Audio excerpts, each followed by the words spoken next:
Olá, então vamos continuar aqui Opa, só achar aqui, vamos continuar. Eu parei. Esse é o vídeo. Até já me perdi. Acho que é o vídeo 4, mas é o parte B. Isso, eu parei aqui. Para o vídeo não ficar tão longo. É, então agora vamos falar de Ares, que era filho de Zeus e de Hera. Então ele era cultuado especialmente em Esparta, porque ele representava as lutas sangrentas e a violência.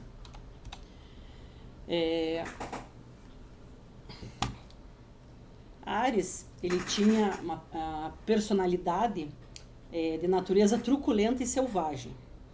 Ele é um entusiasta dos conflitos terríveis, com muitas mortes e muita agressividade. Sua mãe, Hera, é a deusa do casamento e da fertilidade, mas também possuía um temperamento vingativo. E isso explica, né, o caráter impiedoso, né, de Ares. Zeus, o mais poderoso dos deuses, não tinha muito apreço pelo filho. Ares é descrito como um homem muito forte, grande e belo. Sua voz era firme e seus brados aterrorizavam os rivais. Os símbolos de Ares são o elmo, né, o capacete, e a lança ou espada, que ele sempre levava consigo. Uma das passagens da mitologia mais marcantes na história de Ares é o seu romance com Afrodite, a deusa da beleza e do amor. Ela era casada com Hefesto, o deus do fogo e da metalurgia. E Hefesto era um homem manco e de uma aparência pouco agradável. Ares era temido por todos, tanto os deuses quanto os mortais. Mas Afrodite se encantou por ele e pela sua beleza. Assim, os dois tiveram um caso em segredo. Certo dia, Hélio, o deus do sol, viu Afrodite e Ares juntos. Hélio então contou para a esposa de Hefesto, contou para Hefesto da sua esposa, que ficou transtornado e decidiu se vingar. Hefesto esperou o próximo encontro e envolveu os dois em uma rede transparente e inquebrável. Assim, eles foram levados até o Monte Olimpo para serem expostos e humilhados em público. De qualquer maneira, da relação entre os dois nasceram Harmonia, a deusa da harmonia, e Eros, o deus do amor, Phobos, o deus do medo, Deimos, o deus do temor. Esses dois últimos acompanhavam o pai Ares nos campos de batalha, e dele herdaram toda a agressividade do deus Ares. Atena era a deusa da inteligência e da justiça, e foi nomeada por seu pai como a deusa da guerra estratégica também. Em dado momento, Ares e Atena chegaram a guerrear, e a deusa venceu a batalha.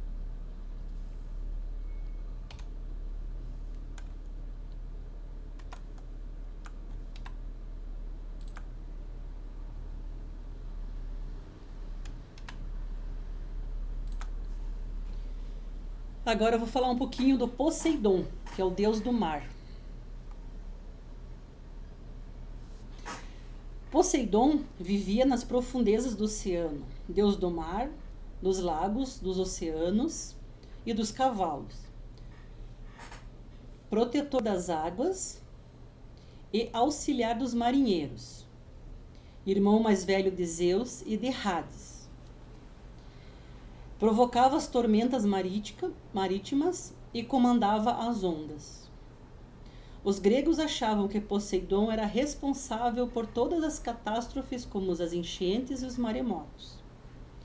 Também filho de Cronos e Reia, foi resgatado do ventre do seu pai pelo seu irmão Zeus. O deus Poseidon, ele era considerado um deus vingativo. Ele também tinha um temperamento violento, humor difícil e comportamento explosivo. Normalmente, ele é representado como um homem forte, cabelo desgrenhado e com barba, segurando um tridente, como representa a imagem ali na apresentação. Poseidon tinha uma paixão pela sua irmã Deméter, e ela, para fugir dele, se transformou em um cavalo. Poseidon se transformou em um garanhão e perseguia Deméter. E assim eles tiveram um filho em forma de cavalo chamado Arion. Poseidon também, como Zeus, também teve várias mulheres, muitas amantes, mas ele se casou com a Anfitrite, que era uma sereia. Então, como ele teve várias amantes, mulheres, ele teve vários filhos. Né? Aqui eu coloquei uma imagem para ilustrar um pouco, né? Então, os mais conhecidos são o Pégaso, Belorofonte, o Teseu, Polifemo, Asopo, Despina, Arion, Proteu, Telquines e Triton.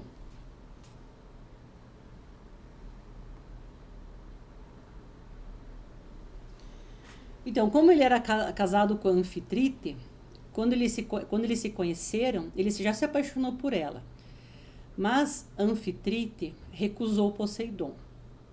E Poseidon a obrigou a casar-se com ele. Porém, ela, para não casar, ela se escondeu nas profundezas do oceano. Só sua mãe sabia onde ela estava. Mas com o tempo, Anfitrite mudou de ideia e foi atrás de Poseidon, com quem se casou e ficou sendo rainha do oceano. Com ela, eles tiveram um filho chamado Tritão. O Tritão, como demonstra ali na imagem da apresentação, ele era metade homem e metade peixe. E ele aterrorizava os marinheiros com um barulho espantoso que ele fazia quando soprava o búzio.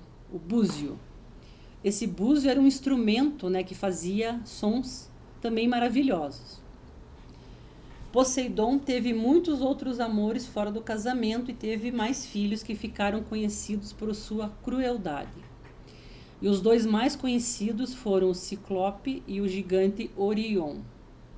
Então, que está ali, né, que é o Polifemo e o gigante Orion, que acho que não está nessa foto. Enfim. Com Medusa, era o pai de Pégasus, o cavalo alado. Por esse motivo, sempre esteve muito ligado aos cavalos. E foi o primeiro a colocar cavalos na região. Na história da Guerra de Troia, Poseidon e Apolo ajudaram o rei na construção dos muros daquela cidade. E a eles foi prometida uma recompensa. Porém, eles foram enganados e o rei não deu a recompensa para eles. Foi então que Poseidon, muito enfurecido, se vingou de Troia e enviou um monstro do mar que saqueou toda a terra de Troia durante a guerra, assim ajudando os gregos. Agora a gente vai falar de Hefesto, que é o deus do fogo.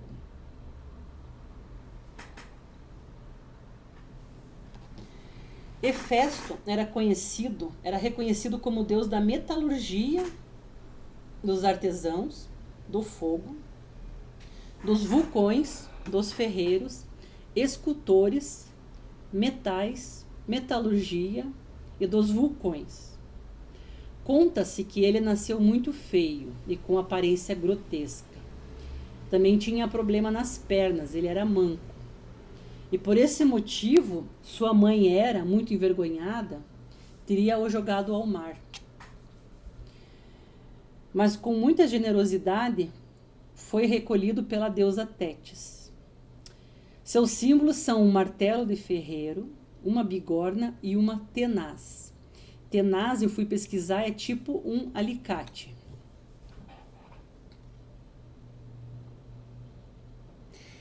Hefesto foi responsável por fazer boa parte dos equipamentos dos deuses. Quase todo tipo de trabalho em metal que tinham poderes mágicos. O escudo chamado égide, utilizado por Zeus, foi Hefesto que criou. Ele também construiu para ele mesmo um magnífico e brilhante palácio de bronze, equipado com muitos servos mecânicos. Das suas forjas saiu Pandora, primeira mulher mortal. Também construiu o élamo alado e as sandálias de Hermes, a cinta de Afrodite, o cetro do Agamenon, a armadura de Aquiles, a carruagem de Hélio, o arco e flecha de Eros, que é o deus do amor, que é o Cupido. Hefesto trabalhava com o auxílio dos ciclopes cetônicos. Eles eram seus assistentes na forja. Em uma das versões do mito do deus, Prometeu teria roubado o fogo que ele deu aos homens da forja de Hefesto. Com um hábil ferreiro, Hefesto fez todos os tronos do palácio de Olimpo também. E Hefesto foi o único deus que retornou ao Olimpo após ser exilado. Numa narrativa arcaica, Hefesto teria se vingado de Hera pela sua rejeição, a ele construindo para ela um trono dourado, mágico, que, quando ela sentou sobre esse trono, não a deixava mais se levantar. Os outros deuses imploraram a Hefesto que retornasse ao Olimpo para libertá-lo. Porém, ele teria recusado, dizendo: eu não tenho mãe. Um dia, Dionísio, enviado para trazê-lo de volta, compartilhou com ele seu vinho. Assim, embebedou o ferreiro e levou ele de volta ao Olimpo. Agora eu vou falar sobre um pouquinho do Hefesto e a Afrodite, né?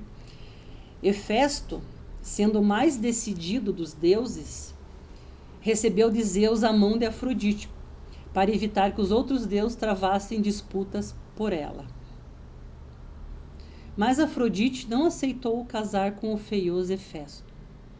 Então iniciou um relacionamento amoroso com Ares, o deus da guerra.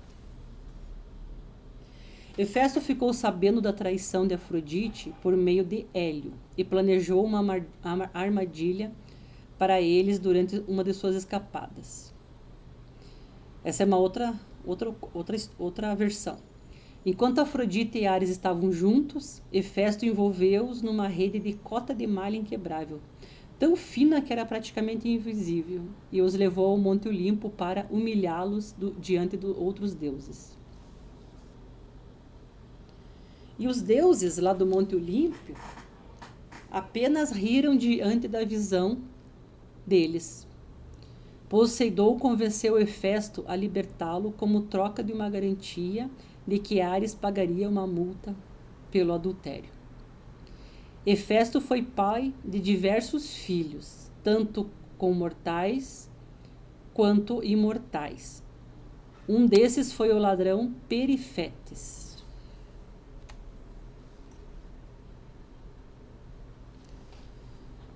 Agora eu vou falar da deusa da caça Ártemis.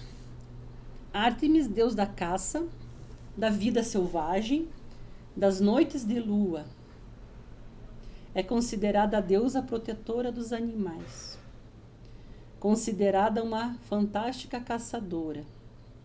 Ártemis era cultuada por aliviar as doenças femininas, proteger as crianças e os jovens. Ela é representada pelo arco e flecha. Também é considerada padroeira dos caçadores e sempre punia quem agia contra os animais. O seu animal sagrado é o urso, embora muitas vezes seja representada ao lado de um veado. Como mostra ali na imagem, né?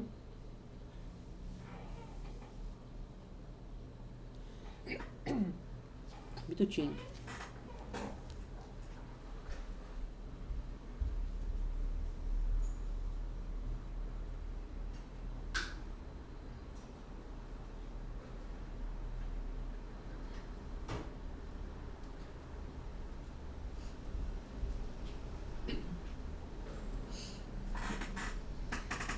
Voltando, filha de Zeus e Leto, Ártemis teve um irmão gêmeo, Apolo, o deus do sol. Nasceu um dia antes de Apolo e ficou sendo sua tutora.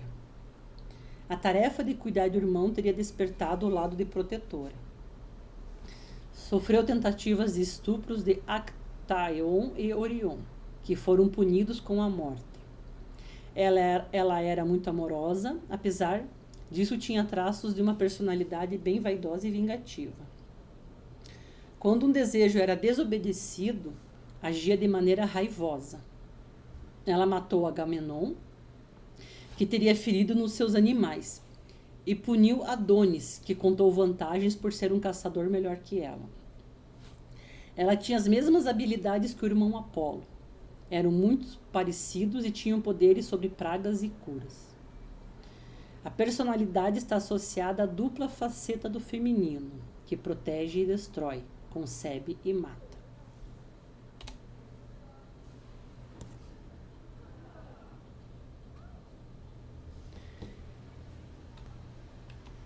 Eu tenho aqui sobre a Hestia. Vamos deixar aqui. A Hestia, deusa do coração e da chama sagrada. Vista como a deusa mais doce de todas, ela é atribuída à arte de construir casas e é também a deusa da arquitetura. Deusa sagrada do fogo, com o símbolo de uma chama de lareira. Ela era adorada pelos gregos, uma vez que representava a proteção, aquecendo os lares e os templos. Também simboliza a vida, a cidade. Hestia nunca saiu do Olimpo e prometeu morrer virgem, apesar de ter sido pedida em casamento por Apolo e por Poseidon. Como nunca saiu do Monte Olimpo, também jamais participou de nenhuma luta entre os deuses. Zeus, seu irmão, grato pela sua lealdade, lhe ofereceu o primeiro sacrifício público. Este era um reconhecimento por ela ter protegido o Olimpo.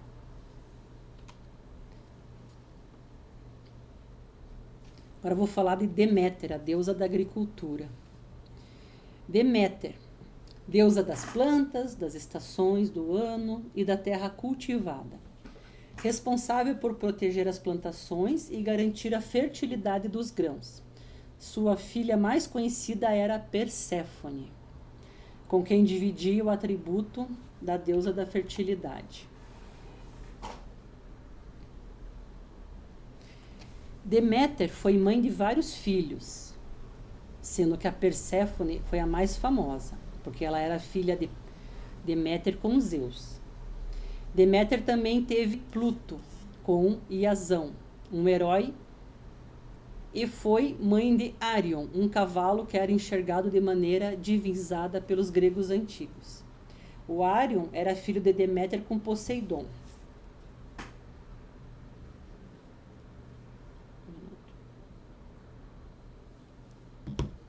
Mas essas histórias, a mais conhecida é o fato da Perséfone ter sido raptada por Hades, quando colhia flores em uma pradaria na Sicília. O deus do submundo se apaixonou pela deusa, e ao avistá-la, ele tinha sido atingido por uma flecha lançada pelo Eros, o deus do amor, o Cupido. Esse rapto perturbou Deméter, que a procurou por vários locais. Deméter se isolou no interior do seu templo e esqueceu de suas obrigações com a agricultura. As colheitas começaram a diminuir, a fertilidade desapareceu, a fome se espalhou e as oferendas aos deuses gregos ficaram escassas. Zeus então decidiu intervir na situação e procurou Hades para que ele devolvesse Perséfone. Hades, no entanto, havia dado um grão de romã para Perséfone comer no submundo, e isso impossibilitava o retorno dela para sua mãe. Entretanto, um acordo entre Hades e Deméter foi feito. Hades permitiu que Perséfone passasse uma parte do ano com sua mãe, e o restante do ano ela deveria passar com ele no submundo. Deméter ficava triste e as colheitas se enfraqueciam, sendo esse período o período que a gente chama de inverno. E quando Perséfone retornava, Deméter se alegrava e as colheitas prosperavam, sendo esse período da primavera.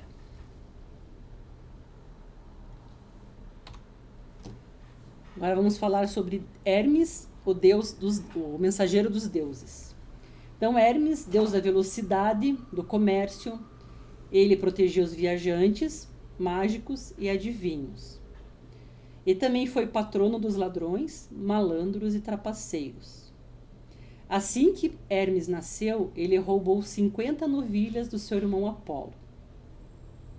Hermes é filho de Zeus com Maia, filha de Atlas. Mensageiro dos deuses e muito venerado pelos gregos, Hermes é considerado um dos deuses mais irreverentes da mitologia grega. O nome Hermes significa marcador de fronteira, sendo que uma das suas funções era guiar os mortos para o submundo do reino de Hades. Como guardião da entrada do submundo, Hermes também é chamado de deus dos viajantes e protetor das estradas. Patrono da ginástica, era o deus das competições esportivas, e seu nome está ligado às Olimpíadas. Hermes se tornou um dos deuses gregos mais espertos, sendo atribuído a ele habilidades como a oratória e a negociação. Hermes é responsável por guiar as almas até o submundo de Hades. Dentro de todas as atividades que realiza, está a de mensageiro dos deuses. Cabe a ele o papel de interpretar as vontades dos deuses. Fazer só um parênteses, no filme Jasão e os Argonautas, tem uma cena que aparece o Hermes, né? E ele leva o Jasão para conversar com Zeus. É bem interessante. Então ele era um mensageiro mesmo, né? Então, Hermes, senhor da astúcia, foi o único filho de Zeus que teve fora do casamento que não enfrentou a ira da ciumenta Hera. Ao contrário, devido ao seu poder de sedução com as palavras, Hermes, quando criança, foi amamentado pela deusa e também tornou-se o melhor amigo de Apolo. Mas Hermes, ele teve vários filhos. Daí, por ele ser habilidoso com as palavras, né, ele era muito sedutor e colecionador de relacionamentos. Então, desses casos amorosos surgiram muitos filhos. Então, com Carmena, ele teve Evandro. Com Afrodite, ele teve Eros e o Príapo. Com Lara, ele teve gêmeos Lares. Com Afrodite, ele teve Hermafrodito. Com Antianira, ele teve Equion. E também teve Eurito. Com Quione, ele teve o Autólico. Com a Acácales, ele teve Sidão. Com Herce, ele teve Céfalo. Com Driopeia, ele teve o Pan. Com Daíra, ele teve Eleusis. Com Polimela, ele teve Eudoro. Com a Faetusa, ele teve Mírtilo. Com Aglauro, teve Cérix. Com Eromenos, teve Dáfnis. Com Eritéia, teve Norax. Aí de mãe desconhecida, ele teve Quérix, Equion, Euritos, Mirtilo, Licos, Pronomos e Ferespondos. Então, de acordo com os mitos, Hermes também teve relacionamento com homens, entre eles Crocus, a quem matou por acidente e depois transformou em uma flor. Ele teve um caso também com Anfitrião e Perseu.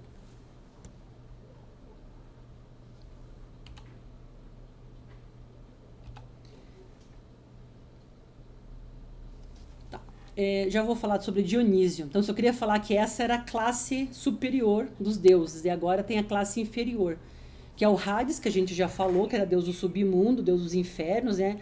Considerado um dos principais deuses da mitologia.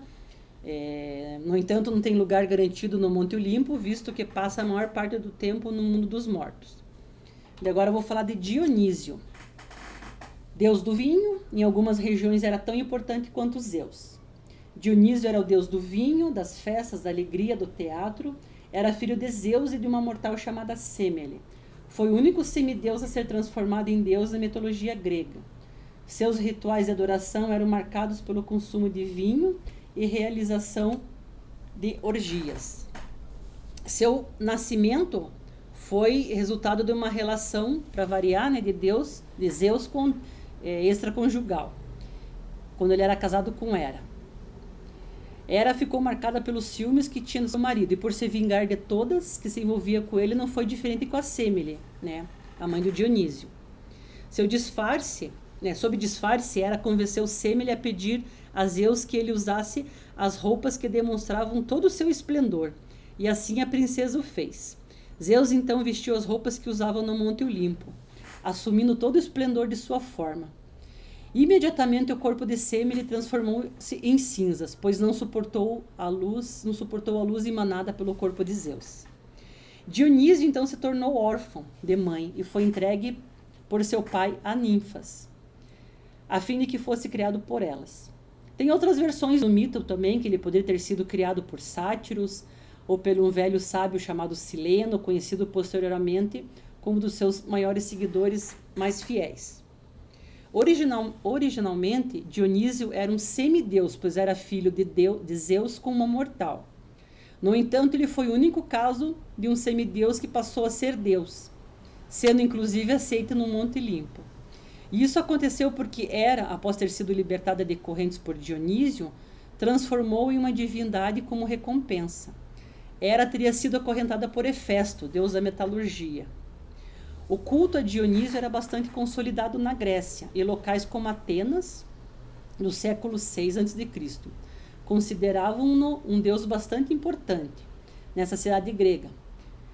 Então acontecia um festival a ele, cujo nome era Dionísia. Era frequente a participação de atores nas festas e rituais a Dionísio, uma vez que ele era também o deus do teatro. A cidade de Atenas possuía um santuário, um templo, um teatro dedicado a esses deuses. Acredita-se que o culto a Dionísio na Grécia tenha se originado no período que os micênicos dominavam a Grécia continental, isto é, lá por volta do século XIV a.C. Outro local que possuía um importante santuário a esse deus era a ilha de Naxos. Então já falei, né, da classe. A classe inferior era Hades, Dionísio e Pan. Então já falei de Hades e falei de Dionísio. Agora eu vou falar um pouquinho do Pan, que é o deus das florestas, né? Já vou encerrar o vídeo. Então ele é o deus dos bosques, dos campos, dos rebanhos, dos pastores. Ele vive em grutas e vaga pelos vales e pelas montanhas, caçando ou dançando com ninfas. Ele é representado com orelhas e chifres e pernas de bode. Ele é amante da música, traz sempre consigo uma flauta, conforme está ali na apresentação. Segundo a mitologia grega, o nascimento de Pan é o resultado da cópula entre uma mulher e um bode, que na verdade seria um deus disfarçado. Então, em suas representações, ele aparece sempre com corpo humano, chifres, pernas e orelhas de bode. Ainda bebê foi levado por Hermes a Olimpo, onde os deuses acharam a figura um tanto engraçadinha e adotaram como mascote, dando o nome de Pan. A ele foi concedido o posto de deus dos bosques, dos campos, dos rebanhos e animais domésticos. Ele era representado como uma figura preguiçosa e ele ficava irritadíssimo quando ele era acordado da soneca após o almoço. Ele era amante da natureza e morava nos bosques e nas florestas. Pan não castigava as pessoas que passavam por sua floresta. O medo que as pessoas sentiam medo das trevas durante a noite entre os bosques acabou sendo associada ao Pan. Graças a esse medo, a palavra pânico, que significa medo ou pavor repentino, acabou surgindo, derivada do nome desse simpático deus. Mas Pan é alegre, divertido e um grande amante da música. Costumava tocar suas canções para as ninfas e os animais da floresta. Certa vez, Pan se apaixonou por uma das ninfas das águas, chamada Sirinix, que acabou o rejeitando pela sua fisionomia. Ela não entendia se ele era bode ou se ele era humano. Ela também tentou enganar Pan, pediu às ninfas para mudarem sua forma e acabou sendo transformada em um caniço. Ao encontrar esse caniço, Pan o assoprou e percebeu que gerava um lindo som. Então foi aí que nasceu a flauta de Pan. Fauno e Silvano também são nomes associados à representação de Pan na mitologia romana. Pan também é uma figura associada ao mundo como um todo, visto que é a representação daquilo que se estende por natureza e universo. Ele foi já representado como um deus na religião neopagã, cujos espíritos interagem com a natureza. Na Idade Média, a Igreja Católica, sentindo-se ameaçada a perder fiéis para a religião neopagã, passou a associar o deus Pan com o diabo, sendo que nada tem a ver com a criatura maligna. Então, esse era a continuação daquele vídeo, né? Obrigada por assistirem. Se puderem curtir, fazer comentários, perguntas, né? Sempre vão me ajudar no meu estágio, né? Com a Uninter, né? Que é o formato extensão. Muito obrigada.